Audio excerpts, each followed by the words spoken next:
NS news నేను సుమా. ముందుగా బులెటిన్లో హెడ్లైన్స్. జగిత్యాల జిల్లా మెట్పల్లి మండలంలో గత 3 నెలల క్రిందట ఆత్మకూరు, జగ్గా సాగర్, వెల్లుల్ల గ్రామాలలో వరుసగా వ్యవసాయ మోటార్లు చోరీకి గురవుతున్నట్లు వస్తున్న ఫిర్యాదు మేరకు ఎస్ఐ చిరంజీవి ఆధ్వర్యంలో అనుమానితులని గుగ్లవత్ సురేష్, అనిల్, రవిలాల్, ప్రకాష్లపై నిఘా పెట్టగా మంగళవారం జగ్గాసాగర్ గ్రామ శివారులో వ్యవసాయ మోటార్లను విక్రయించడానికి వెళ్తున్న సమయంలో పోలీసులు పట్టుకున్నారు. డీఎస్పీ రవీందర్ రెడ్డి పేర్కొన్నారు. వారి నుండి 11 వ్యవసాయ మోటార్లతో పాటు ఒక ట్రాక్టర్, ట్రాలీ రికవరీ చేసినట్లు తెలిపారు.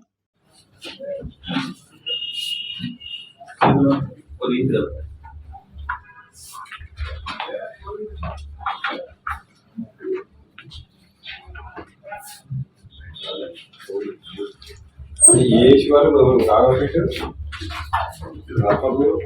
జగ్గ సార్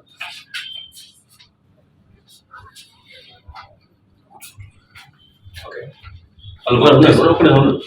ఆత్మకూరు, జగ్గాసాగర్, వెల్లుల్ల, రాఘపేట గ్రామాలలో ఈ ఎలక్ట్రిక్ మోటార్లు పోతులేమని కంప్లైంట్ రావడం జరిగింది. వాటి మీద కేసులు నమోదు చేశారు. దాని మీద ఒక స్పెషల్ టీం వేశారు.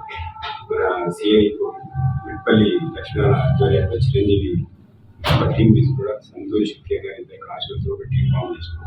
దాన్ని చేసి మేము దాన్ని ఎఫర్ట్ చేస్తే దాంట్లో మాకు ఒక ఆత్మకు సంబంధించిన నలుగురు, ఉగ్రోత్ నరేష్, ఉగ్రోత్ అనిల్, ఉగ్రోత్ రవిలాల్, అదేవిధంగా జబ్బుల ప్రకాశం నలుగురు మాకు ఈ దొంగతనం చేసినట్టు ఒక అనుమానం వచ్చి మేము నిఘా పెడితే ఈరోజు 30వ తారీఖు నాడు వాళ్ళు జగ్గాసాగర్ క్రాస్ రోడ్ దగ్గర ఈ ఎలక్ట్రిక్ మోటార్ తీసుకొని పోతుంటే మేము పట్టుకోవడం జరిగింది. మా దగ్గర ఒక ట్రాక్టర్, ట్రాలీ, అదేవిధంగా 11 ఎలక్ట్రిక్ మోటార్లు కూడా రికార్డ్ చేయడం జరిగింది.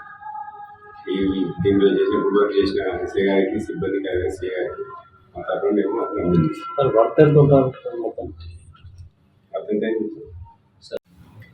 ఎలక్ట్రిక్ మోటార్లు ప్లస్ ట్రాలీ